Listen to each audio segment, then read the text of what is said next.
રાજકોટ શહેર એસઓજીને બાતમી મળેલ હતી કે ઘણા સમયથી રાજકોટ શહેરની અંદર ડ્રગ્સ જે છે એ મોટી સંખ્યામાં લાવીને અનેક લોકો સુધી વેચવા માટે થઈને કાનો ટિકિટ નામનો ઈસમ છે, જેનું કોડ નેમ પણ હતું, એ વ્યક્તિ ખૂબ જ એક્ટિવ છે અને એને ધ્યાનમાં રાખીને ઘણા સમયથી રાજકોટ શહેર એસઓજીની ટીમ સતત વોચમાં હતી અને ટ્રેપ માટે થઈને એ સતત પ્રયત્નશીલ હતી. એ દરમિયાન આપણને એવી માહિતી મળેલ હતી કે આશરે 300 ગ્રામ જેટલો 300 mg જેટલો જથ્થો જે છે એ આ વ્યક્તિ લાવેલો છે, કાનો ટિકિટ નામનો વ્યક્તિ જે છે, અને એ જથ્થો એને એક કોઈ પર્ટિક્યુલર જગ્યાએ સંતાડીને રાખ્યો છે અને આ જથ્થો જે એને લાવેલો છે એ જથ્થાની નાની નાની પડીકીઓ જે છે એ 1-1 ગ્રામની બનાવીને એ બધાને વેચી રહ્યો છે.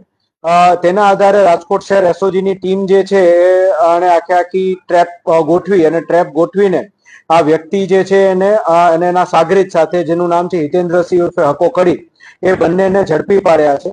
ટોટલ આપણને 300 ગ્રામ જેટલો જે છે આનો જથ્થો મળી આવ્યો છે, જેની કિંમત આશરે 30 લાખ રૂપિયા જેટલી થાય છે અને આ જથ્થો જે છે એ એફએસએલ પાસે વેરીફાઈ કરાવતા એમડીનો જથ્થો હોવાનું પ્રસ્થાપિત થયું છે.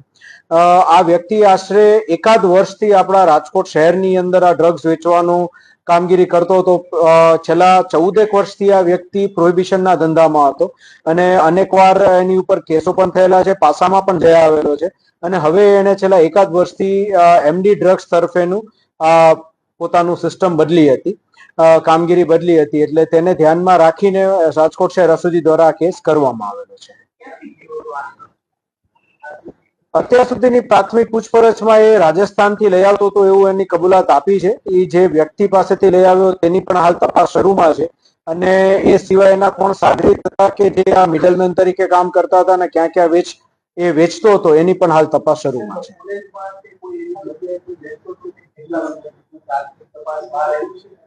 હાલ સુધીની પૂછપરછમાં એને એ જ આવ્યું છે કે એ અલગ અલગ વિસ્તારોની અંદર, રાજકોટ શહેરના જ અલગ અલગ પોલીસ સ્ટેશન વિસ્તારોમાં વેચતો હતો, વિદ્યાર્થીઓને વેચતો હતો કે કેમ, એ સિવાય અન્ય ગુનેગારો એની સાથે સંકળાયેલા છે ખરીદ, વેચાણ અને વપરાશમાં, એ બધાની તપાસ હાલ શરૂમાં છે.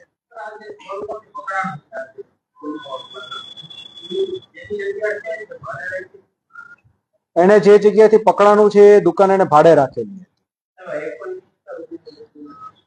આ એક પડીકી જે છે 1 ગ્રામની બનાવતો હતો અને એમાં પછી ડિપેન્ડિંગ અપોન ગ્રાહક જે છે એ ગ્રાહક મુજબ એ વેચતો હતો. જો પ્યોર વેચવાનું થાય તો મોંઘા માયલી પણ 8 થી 10 હજાર સુધીમાં વેચતો હતો.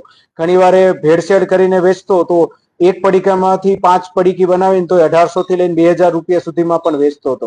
એટલે એ પ્યોર માલ વેચતો કે પછી ભેળસેળિયો માલ વેચતો એ ગ્રાહક જોઈને નક્કી કરતો, તેવું હાલ એને કબૂલાતમાં આપ્યું છે. હવે એ આગળ વધારે તપાસ કરીશું પછી જ ખ્યાલ આવશે. મેં આપને વાત કરી એમ એ છેલ્લા એકાદ વર્ષથી આ ડ્રગ્સના ધંધામાં સંકળાયો છે. હવે એ કેટલી વાર અગાઉ લઈ આવેલો છે, ક્યાં ક્યાં કેટલું વેચેલું છે, બધી તપાસ હાલ શરૂમાં છે. એ બધી તપાસ હાલ શરૂમાં છે. રૂબરૂ જતો, કોઈ માણસ આપી જતો તો કઈ રીતે આપી જતો, બધી હાલ તપાસ શરૂ છે. એવું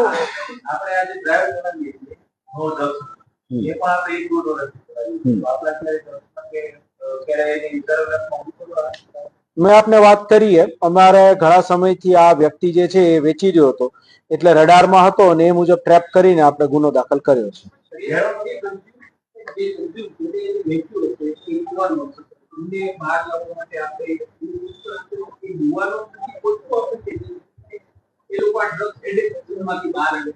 એટલે કોઈ પણ યુવાનો જે આ ડ્રગ્સ એડિક્શનમાં હોય તો તેના માતા પિતાઓને, વાલી વારસને અમારી અપીલ છે કે આપ સૌ લોકો અમારો સંપર્ક કરજો અને એમના રિહેબિલિટેશન માટે જે કંઈ પણ શક્ય બને એટલું રાજકોટ શહેર પોલીસ જે છે આપને મદદરૂપ થશે.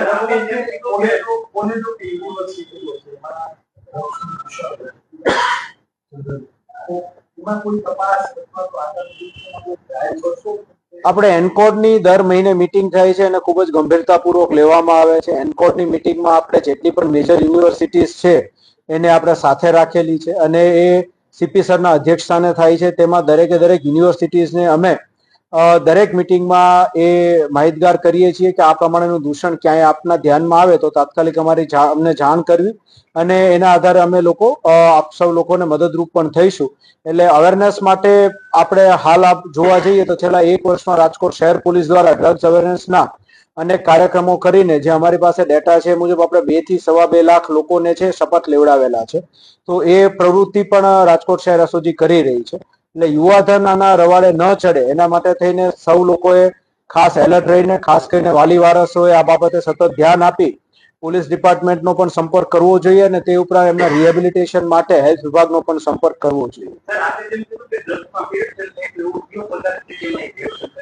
એનું હાલ જે કબૂલાત છે એ મુજબ એ ભેળસેળ કરતા હતા. કયા પદાર્થની ભેળસેળ એમાં કરતા હતા એનું પણ હાલ તપાસ અમે આગળ ક્રાઇમ બ્રાન્ચમાં તપાસ કરી રહ્યા છીએ. તો આગળ તપાસમાં આવે છે આપને જાણ કરીશું.